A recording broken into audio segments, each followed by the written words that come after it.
Assalamualaikum warahmatullahi wabarakatuh.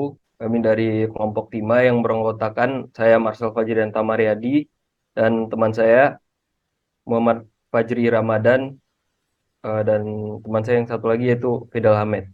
Di sini kami akan eh, mempresentasikan materi tentang algoritma SVM linear dan non-linear. Next, Mas.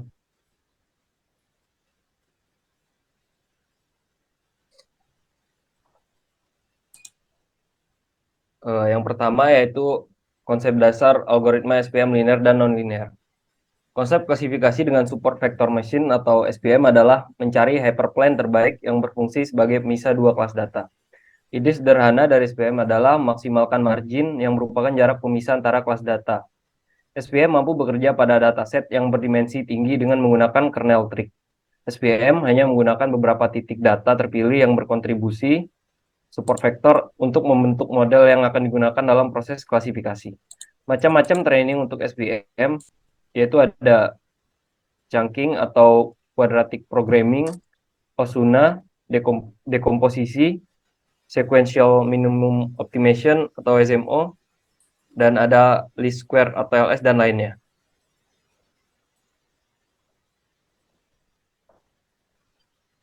Model SVM. Di sini terdapat beberapa tahap pada model SVM. Yang pertama itu dapat titik data, kemudian ada kelas data, ada pasangan data dan kelas, dan kemudian ada contoh fungsinya untuk menghitung nilai W dan B. Kemudian ada fungsi keputusan klasifikasi sin fx yang keterangannya itu n adalah banyaknya data, kemudian n dimensi data atau banyaknya fitur, LD dualitas Lagrange multi multiplier, kemudian ada nilai bobot setiap titik data, kemudian ada C nilai konstanta, ada M jumlah support vektor atau titik data yang memiliki nilai lebih dari 0, kemudian ada K dan fungsi kernel.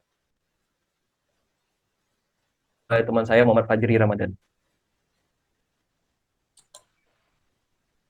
Kelebihan dan kelemahan SVM linear. Kelebihan: 1. Efektif dalam ruang fitur tinggi. 2. Interpretabilitas yang baik. 3. Tidak sensitif terhadap outliner. Kelemahan: tidak mampu menangani kasus yang kompleks. 2. Rentan terhadap overfitting. 3. Membutuhkan penyetelan parameter yang teliti.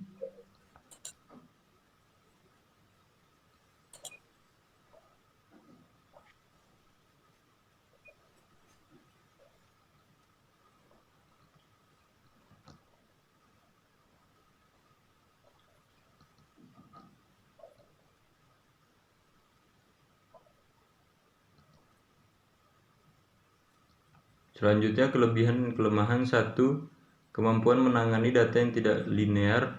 2. Toleransi terhadap data pensilan. 3. Fleksibilitas dalam pemilihan fungsi kernel. Kelemahan kedua yaitu 1. Kompleksitas komputasi yang tinggi. 2. Sulit untuk diinterpretasikan. 3. Risiko overfitting. Selanjutnya akan dilanjutkan oleh Fidel Hamed.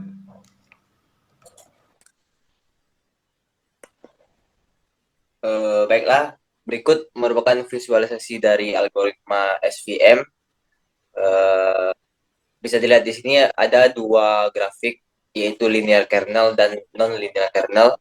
Dapat dilihat perbedaan yang paling utama di antara kedua jenis visualisasi SVM ini antara lain tentu saja sesuai namanya linear kernel, yaitu menggunakan sebuah garis hyperplane untuk memisahkan beberapa area menggunakan garis, sedangkan non-linear kernel menggunakan sebuah area, sebuah bisa menggunakan garis yang berupa kurva ataupun lingkaran untuk memisahkan antara area-area.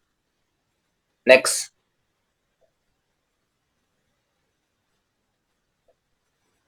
Karakteristik SVM. SVM memerlukan proses pelatihan dengan menyimpan hasil support vector yang didapatkan untuk digunakan kembali pada saat proses prediksi atau testing. SVM selalu memberikan model yang sama dan solusi yang sama dengan margin maksimal. SVM dapat memisahkan data yang distribusi kelasnya bersifat linear maupun non-linear. SVM tidak dipengaruhi oleh dimensi data yang tinggi, sehingga tidak ada proses reduksi dimensi di dalamnya. Memori yang digunakan dalam SVM dipengaruhi oleh banyaknya data, bukan besarnya dimensi data. Saya kembalikan ke moderator. Baiklah, sekian presentasi kami tentang materi algoritma SVM linear dan non-linear yang kami presentasikan untuk memenuhi tugas mata kuliah pengolahan Big Data. Mohon maaf jika terdapat salah perkataan dan ucapan. Kami akhiri, wabillahi taufiq wal hidayah. Wassalamualaikum warahmatullahi wabarakatuh.